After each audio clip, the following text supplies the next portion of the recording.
Okay. तर काल आपण काय पाहिलं होतं?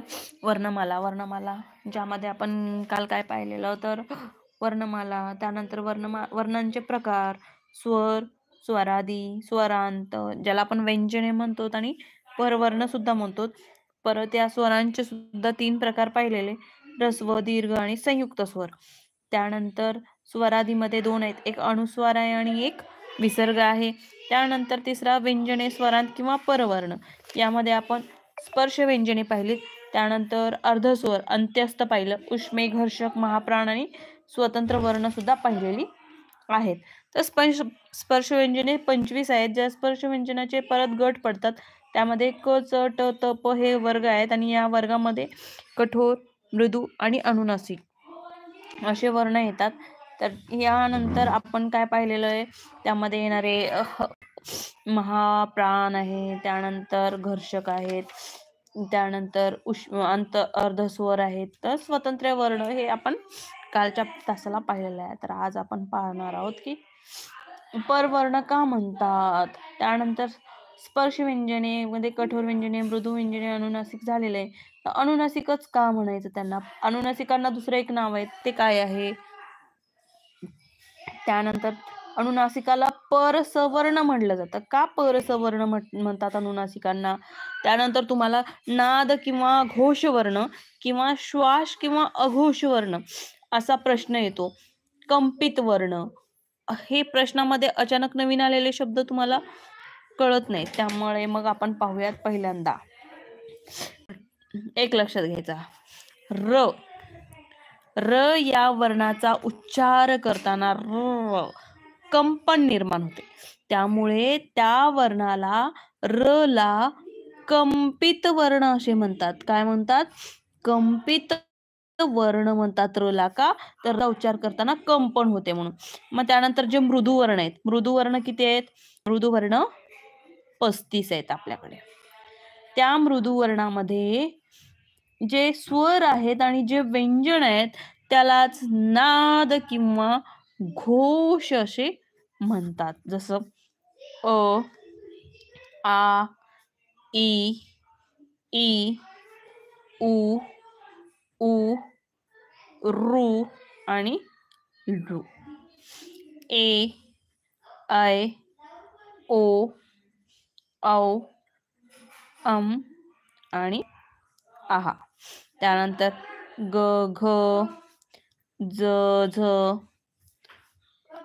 त्यानंतर ड, ढ, त्यानंतर द आणि ध, त्यानंतर ब आणि भ, त्यानंतर य आणि र, ल, व, ह, ळ आणि ञ, ट आणि न, न आणि म.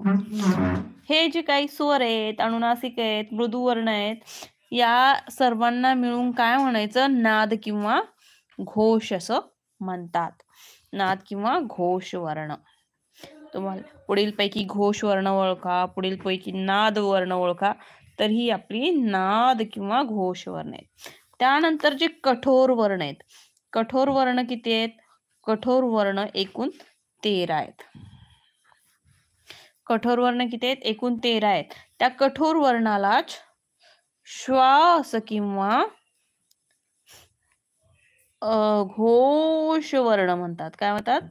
श्वास किंवा अघोष वर्ण. यामध्ये क, ख, च, छ, त्यानंतर ट, ठ, त, थ, प, फ आणि श, श आणि स. हे काय आहेत? ही कठोर वर्ण आहेत. या कठोर वर्णाला श्वास किंवा अघोष वर्ण सुद्धा म्हणतात. तर ही झाली. त्यानंतर अनुनासिक. दोन गोष्टी आपल्याला लक्षात ठेवायच्या. एक परवर्ण आणि एक परसवर्ण. व्यंजनाला परवर्ण म्हणतात. व्यंजनाला परवर्ण म्हणतात. तर अनुनासिक जे आहे, अनुनासिकाला परसवर्ण असे म्हणतात. का? अनुनासिकांना का परसवर्ण म्हणतात? कारण अनुनासिके अनुस्वाराच्या ऐवजी वापरता येतात, म्हणून अनुस्वाराला परसवर्ण असे म्हणतात. मग त्यानंतर आणखी आपल्याला काय पाहायचंय, त्यानंतर अर्धस्वर. अर्धस्वर काय, य अर्धस्वर, अर्धस्वर य, र, ल आणि व. ही 4 अर्धस्वर आहेत. यांची उच्चारस्थाने अनुक्रमे ई, रू, रू आणि उ या स्वरांच्या उच्चारस्थानासारखे आहेत. हे जे 4 अर्धस्वर आहेत, य, र, ल, व यांची उच्चारस्थाने ही ई, रू, रू आणि उ यांच्या उच्चारस्थानाच्या सारखी असल्यामुळे याचा संबंध या स्वराशी अगदी जवळचा आहे. त्यामुळे याला अर्धस्वर म्हणतात. आणि अर्धस्वर ह्या स्वरांच्या क्रमानुसार य, व, र, ल असा आहे. म्हणजे स्वरानुसार याचा क्रम कसा आहे, य, व, र आणि ल असा आहे. त्यानंतर उष्मे. उष्मे काय किती आहेत, 3 आहेत, श, श आणि स. याला उष्मे का म्हणतात, तर बघा ना, त्याचा उच्चार करा तुम्ही, श, श आणि स. आपल्या तोंडातून हवा जाते थोडीशी बाहेर, अशी उष्ण हवा, थोडीशी उष्ण हवा आपल्या तोंडातून बाहेर पडल्यासारखी वाटते, म्हणून त्याला उष्मे म्हणतात. आणि घर्षण पण होतं म्हणून त्याला घर्षक सुद्धा म्हणतात. महाप्राण. पहा, महाप्राण मध्ये ह म्हणजे आपल्या तोंडातली, महाप्राण म्हणजे काय, आपल्या तोंडातली हवा म्हणताना एकदम जोरात बाहेर जाते, फुफ्फुसातली हवा तोंडा वाटते एकदम जोरात बाहेर जाते, तेव्हा त्याला महाप्राण असे म्हणतात. मग इंग्रजीमध्ये ही लक्षात ठेवण्याची एक छोटीशी ट्रिक आहे. इंग्रजीमध्ये यच, यच जो आहे म्हणजे जो वर्ण मराठीतला आहे तो इंग्रजीत लिहिताना त्याच्यासमोर यच लागतात. आता पहा, क मराठीत आपण के लिहितो किंवा सी लिहितो, पण ख हा इंग्रजीमध्ये लिहिताना के एच लिहितो. मग ज्या मराठी वर्ण इंग्रजीत लिहिताना त्याच्यासोबत यच जोडला जातो की नाही, त्याला महाप्राण म्हणायचं. मग मराठीत असे महाप्राण कोणते आहेत बरं, ख, ग, घ, छ, झ, ठ, ढ, थ, ध, फ, भ, श, श आणि स. या वर्णात काय आहे, ह या वर्णाची छोटीशी म्हणजे झलक दिसून येते आपल्याला. इंग्लिशमध्ये ते आपल्याला लवकर लक्षात येते, मराठीत आपल्याला ते लवकर लक्षात येत नाही. आता पहा, च लिहिताना आपण च चा उच्चार करताना किंवा छ चा उच्चार करताना पहा, इंग्लिशमध्ये सी एच असं लिहितो. त्यानंतर आपल्याला काय असेल, घ असेल, घ, घ, ग असेल तर आपण जी लिहितो, पण घ असेल तर जी एच लिहितो. म्हणजे हे काय आहेत, हे महाप्राण आहेत. त्यानंतर आता हे समजलं आपल्याला की इंग्लिशमध्ये ज्या अक्षरासोबत यच लागतं त्याला महाप्राण म्हणतात. मग ज्यांच्या सोबत काही यच लागत नाही त्या अक्षराला तरी काय म्हणत असतील ना, बरोबर आहे. याला जर महाप्राण म्हणत असतील तर याला अल्पप्राण म्हणतात. हा शब्द तुम्ही लक्षात ठेवा, परीक्षेत वगैरे पुढीलपैकी अल्पप्राण कोणता किंवा पुढीलपैकी महाप्राण नसलेला शब्द कोणता असा प्रश्न येऊ शकतो. मग आपण म्हणणार महाप्राण माहिती आहे, अल्पप्राण माहिती नाही, त्यावेळेस याला काय म्हणायचं, अल्पप्राण, आणि हा आहे महाप्राण. यामध्ये पण 2 अपवाद आहेत पहा. स, महाप्राण मध्ये स आणि च. च ला पण सीएच आपण लावतो, पण सीएच लागून सुद्धा च महाप्राण मध्ये येत नाही, तो अल्पप्राण मध्ये जातो. म्हणून स हा यस नुसता यस आहे, बरोबर. याच्या पुढे सीएच आहे का, तुम्ही म्हणणार मॅडम स ला तर आपण नुसतं यस वापरतो, मग याच्या पुढे सीएच नाहीये किंवा एस एच नाहीये, मग तो महाप्राण कसा काय. मग हा अपवाद आहे महाप्राणचा. यस, स हा महाप्राणचा अपवाद आहे, तर च हा अल्पप्राणचा काय आहे, अपवाद आहे. म्हणजे तुम्हाला कळतंय का, अल्पप्राणमध्ये एच नसतो तरी सुद्धा च हा अल्पप्राणमध्ये आहे, आणि महाप्राणमध्ये इंग्रजीमध्ये लिहिताना त्याच्या पुढे एच लागला जातो तरी पण स हा महाप्राण आहे. ही 2 काय अपवाद आहेत, ही 2 अपवाद आहे, तुम्ही लक्षात ठेवा, महाप्राण आणि अल्पप्राणची. स्वतंत्र वर्ण. आता स्वतंत्र ळ हा मराठीतील स्वतंत्र वर्ण आहे, कारण तो इतर भाषेकडून घेतलेला नाही म्हणून. आता हे झाल्याच्या नंतर आपल्याला काय बघायचं आहे, वर्ण आणि त्यांची उच्चार स्थाने. म्हणजे थोडक्यात काय, तर उच्चार करत असताना म्हणजे आपल्या तोंडातून आपण जेव्हा एखादा शब्द बोलतो, क, ट, ध, भ, म्हणजे हे उच्चार करत असताना तो वर्ण किंवा ते अक्षर आपल्या तोंडातल्या कुठल्यातरी अवयवाला स्पर्श करत असतो. त्यामुळे त्याला स्पर्शव्यंजने म्हणतात हे आपल्याला माहिती आहे. पण जेव्हा ज्या भागाला ते स्पर्श करतात त्या भागावरून त्यांची नावं दिलेली आहेत. तर पहा, आता मी लिहिते. एक लक्षात ठेवण्यासाठी पद्धत पहा. अ, आ, ई, ई, त्यानंतर रू, त्यानंतर रू, उ, ऊ, ए, आय, ओ, औ. लक्षात येते का? मी एकाखाली एक यासाठी मांडते कारण तुम्हाला ते काय होईल लवकर लक्षात येईल आणि पाठांतरासाठी हे तुम्हाला सोपं जाईल. इथून पुढे कुठल्याही स्पर्धा परीक्षा असतील तर तुम्हाला हे खूप अत्यंत उपयोगी पडणार आहे. पाठांतरासाठी ही पद्धत उपयोगी पडेल म्हणून मी तुम्हाला एकाखाली अ, आ, इ, ई, ऋ, लृ, उ, ऊ, ए, ऐ, ओ, औ. आलं लक्षात? त्यानंतर क ची इथं लिहायची. क, ख, ग, घ, न. झाला. त्यानंतर च, छ, ज, झ, ञ आणि त्यानंतर पुढचे आपण नंतर अक्षर लिहूयात. त्यानंतर ट, ठ, ड, ढ, न. त्यानंतर त, थ, द, ध, न. त्यानंतर लिहूयात प. आता हा 5व्या नंबरला जाईल. मी लिहिताना थोडंसं खालीवर झालेलं आहे. तुम्हाला दिसत असेल तर तुम्ही लक्षात घ्या. त्यानंतर आता इथं लिहिते मी. प, फ, ब, भ आणि म. त्यानंतर ह्या दोन्हीला मी काहीच लिहिणार नाही. हे दोन म्हणजे एचा आणि ओचा ही जी लाईन आहे ती लाईन सोडते. त्याच्या खाली लिहिते व त्याच्या खाली परत लिहिते मी च, छ, ज, ज. हे जर तुम्ही 4-5 वेळेस असं लिहून घेतलात तर तुम्हाला लगेच लक्षात येईल. त्यानंतर पहा. आता कुठून लिहायचं? तर प, फ, ब, भ, म झालं. आता लिहूयात य, र, ल, श, स, ह, ळ, क्ष. तर पहा. आता मी कुठून सुरू करते पहा. इथून य, बघा र, ल, त्यानंतर आता मी लिहिलाय व इथे. वच्या नंतर जाणार आहे कुठे? श ला. परत य पासून य, र, ल, व, श. त्याच्यानंतर परत श, त्याच्यानंतर परत स आणि त्याच्यानंतर ळ आणि य, र, ल, श, य, र, ल, व, श, स, ह. ह लिहायचा राहिला ना. ह आणि ळ इथे. हा बरोबर आहे. ळ.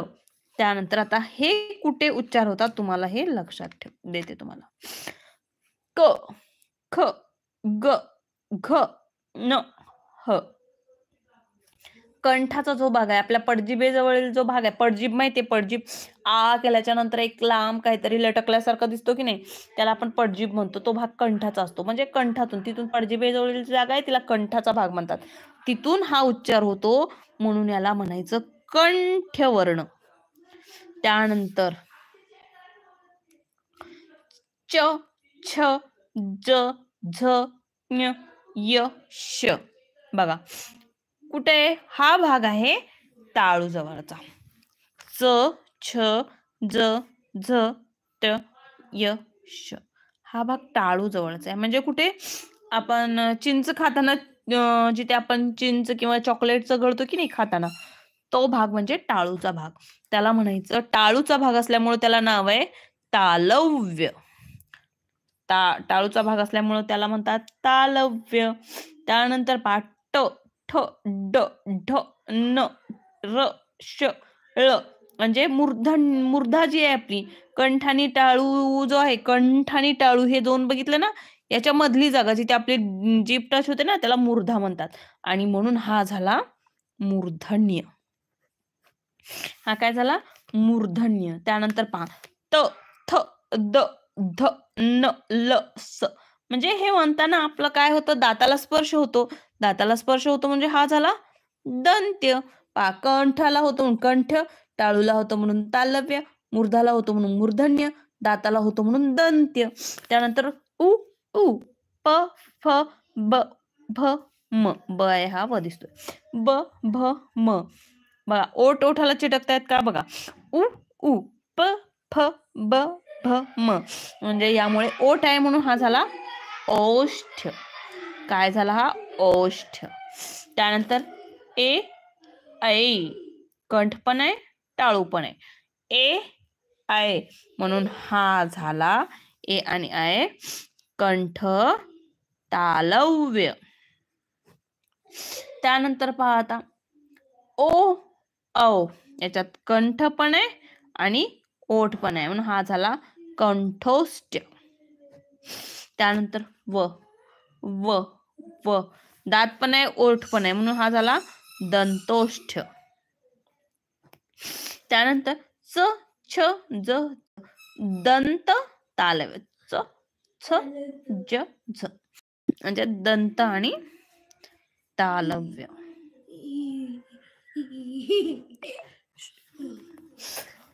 हा झाला दंत्य तालव्य. मग पहा आपल्याला काहीतरी एक असा असतो की तालव्य आणि दंत तालव्य यामध्ये फरक काय आहे किंवा आणखी काही जोडाक्षरे वगैरे जोडाक्षरे किंवा ते साधण्याचे प्रकार असतील किंवा दंत तालव्य म्हणजे काय आणि तालव्य यातला फरक काय आहे हे मी तुम्हाला आता पुढच्या तास म्हणजे जिथे च चा उच्चार च सारखा होतो छ चा उच्चार छ म्हणजे हा च म्हणत असताना त्याला य जोडल्यासारखा जिथं उच्चार होतो जनमत जात. आता पहा ज चा उच्चार ज सारखा जात. त्यानंतर जनमत म्हणजे लिहिताना जच लिहितो पण उच्चार कसा होतो हा जनमत हा जात. त्यानंतर पहा आता आणखी काय सांगायचं. हा झाला झगा. ही झाली झाकी म्हणजे झचा उच्चार य लागल्यासारखा होतो म्हणून हा झाला दंत तालव्य. झगा जात जहाज चव झरा पहा आणि त्याऐवजी तालव्य म्हणजे यस लागल्यासारख्या छान चक्र छत्री झाकी म्हणजे यामध्ये आपल्याला कुठेतरी य चला य जोडल्यासारखा उच्चार होतो म्हणजे जनमत वाचताना पण असं वाचतो जनमत. झाकी लिहितो झाकीच पण वाचतो का झाकी नाही तो वाचतो झाकी म्हणून याला आपण दंत काय म्हणायचं याला नुसतं तालव्य सॉरी हा तालव्य आहे आणि हा दंत तालव्य आहे. त्यानंतर उद्याच्या तासाला आपण जोडाक्षरे आणि ती कशी बनवायची ती कशी बनवतात ती कशी बनतात याचे प्रकार बघूयात.